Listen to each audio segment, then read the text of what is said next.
If you like this video, why not subscribe?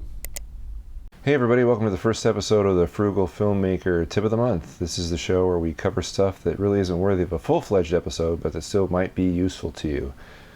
Now, my color correction skills have been pretty terrible. I freely admit that. If you look at some of my past episodes, even the most recent episodes of my show, my face doesn't look all that great because the color is off.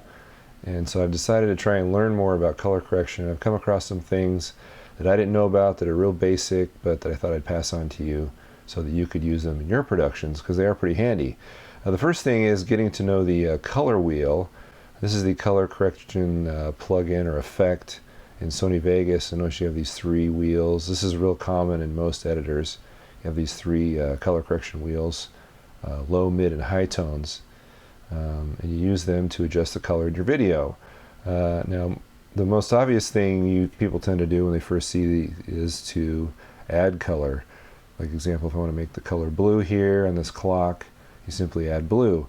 But this actually has a more useful purpose, these color wheels, and I'm going to show you what that is. And I've got a clock here. I shot this clock in an editing bay under basic fluorescent lighting as a pickup shot. Had to do it pretty quick, so I didn't really have time to light it properly. And as you can tell, because of the fluorescent lighting, it looks a little green.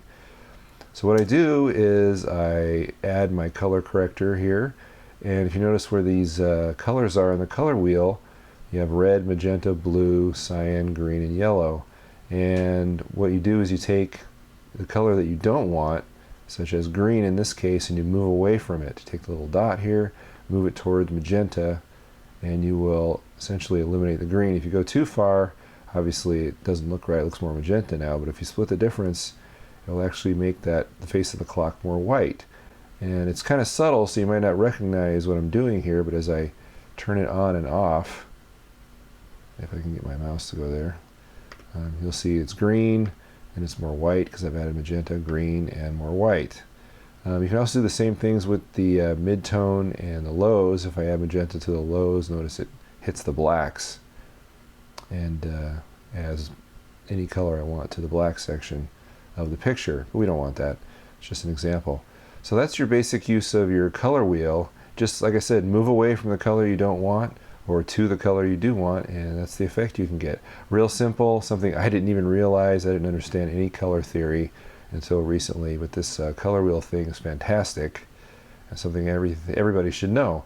Another thing I did that you might be interested in is you can add a brightness and contrast effect to your picture to make the blacks stand out more. If you add contrast, I'm going to add a little contrast here, and if I move away from the waveform on it, you can kind of see where it's going. I think if I can, there we go. Notice how I'm crushing the blacks in the waveform there, how the waveform will move down. If I can, there we go, to 0. Notice what it's doing to the picture. If I go extreme, it's a really super contrasty and it's too much, but if I bring that waveform right down to 0, maybe a little below, and then turn it on and off, you can kind of see how adding contrast will make the picture appear less flat and give it a little pop. Now, knowing this kind of thing is helpful in other programs too, even those that don't have color wheels. If you understand this, you'll know what to do. Here's GIMP.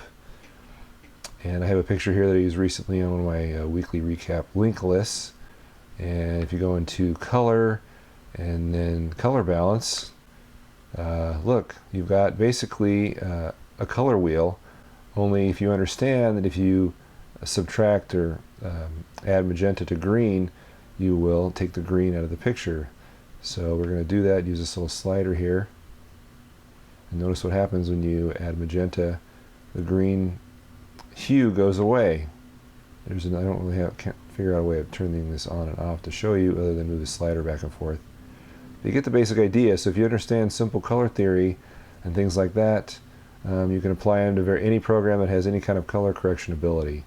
Another thing I want to tell you about is on the web here. Here's a website called Kuler from Adobe, Kuler. If you Google that, you'll get this great little color wheel here, which will allow you to do all kinds of things and check color schemes.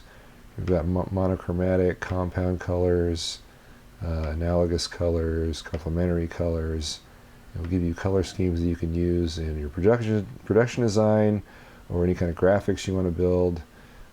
It's really cool. Another one is Color Scheme Designer. I'll put all these links in the description, by the way, which will allow you to mess with color and do all kinds of cool things, basically in the same different ways. Triad colors, complementary colors. Again, if you don't know color theory, this may seem like a waste of time, but it's fun to learn about, and you can not only use it for your color correction, but for any other aspect of your video you want to add to it. So this has been Simple Color Correction, the Frugal Filmmaker Tip of the Month. Hope you enjoy it. See you next time. Bye.